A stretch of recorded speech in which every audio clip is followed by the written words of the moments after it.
As you know, I often work on under-recognized figures or subjects that aren't popular, and I think I do that because the field is wide open. There's so much to be learned. You don't have to fight with people over information in a field, over sources.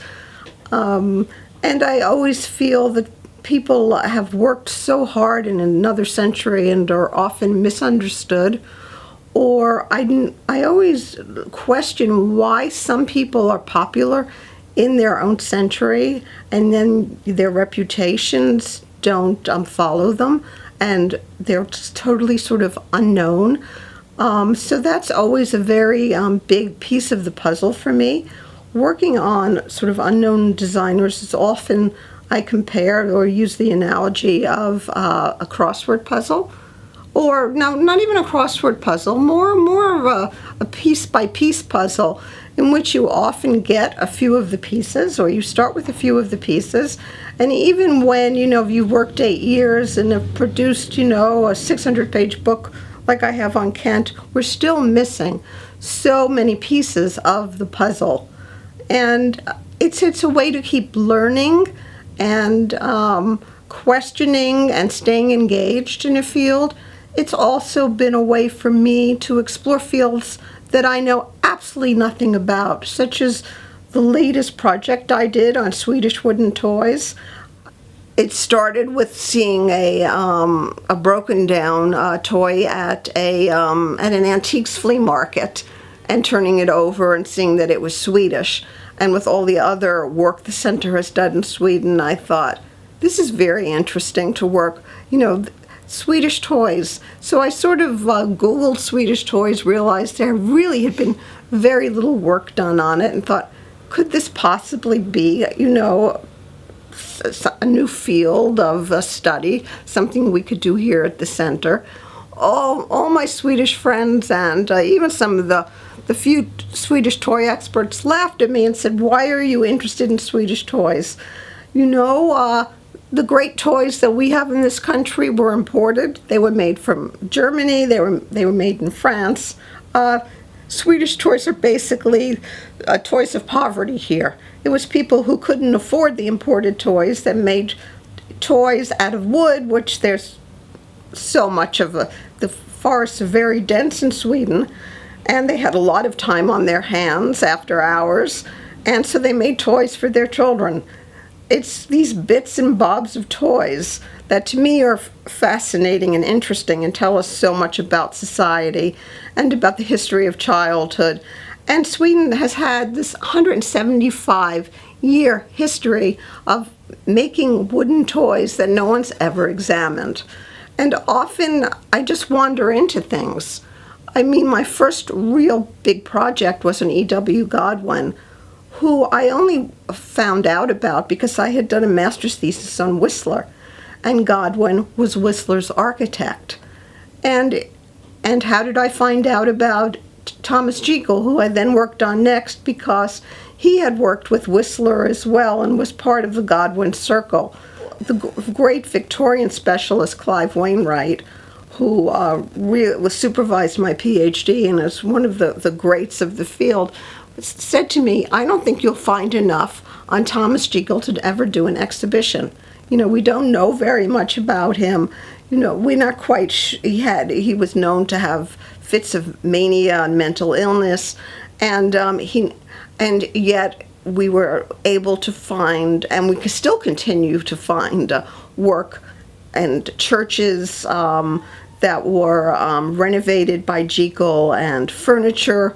And in fact, a year ago, some family members who had worked in a rectory that Jekyll had designed told me they had the whole interior and a whole Jekyll interior with all of its interior fitments still intact that they wanted me to come and see.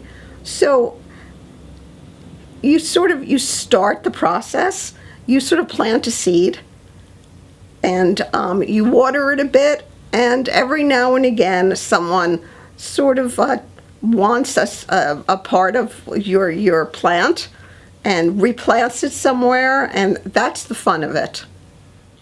One of the newest projects that I'm working on here is on another, I'm afraid, little known, but well known in his own lifetime, figure of the arts and crafts movement named John Lockwood Kipling.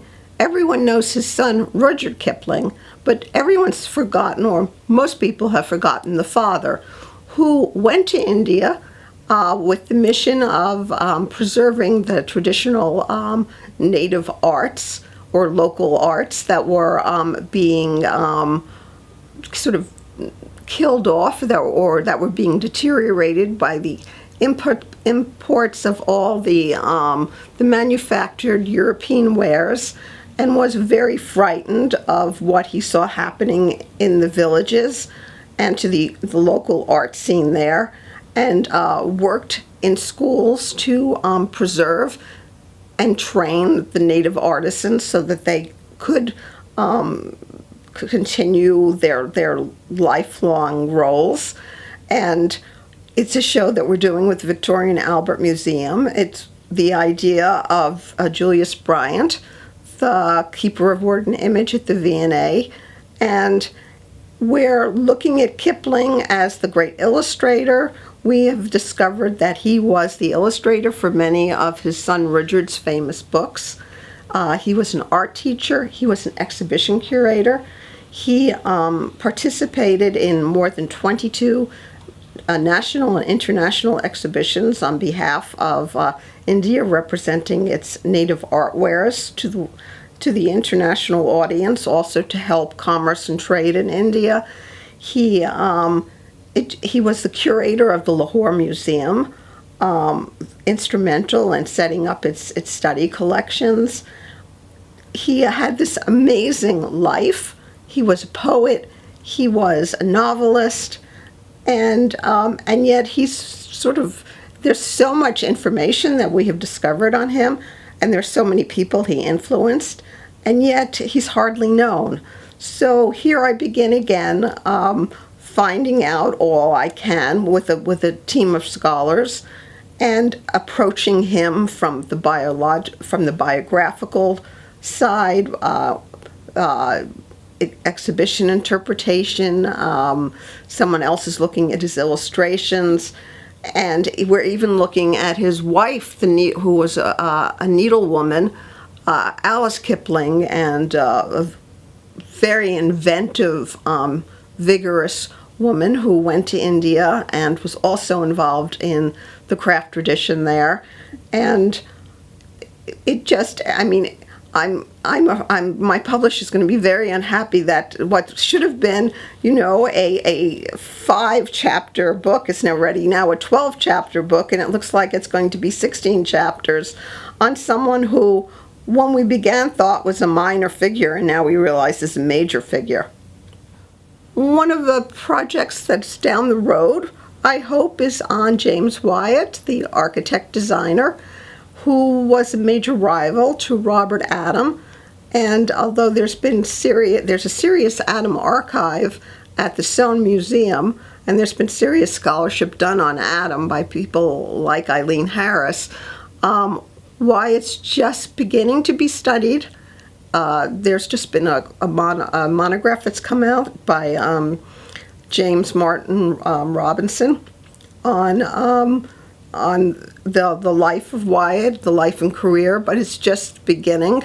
I think a team of scholars needs to look at him and assess, and really, how important was he vis-a-vis Adam or Stuart or some of the other towering neoclassical figures of the 19th century in Great Britain.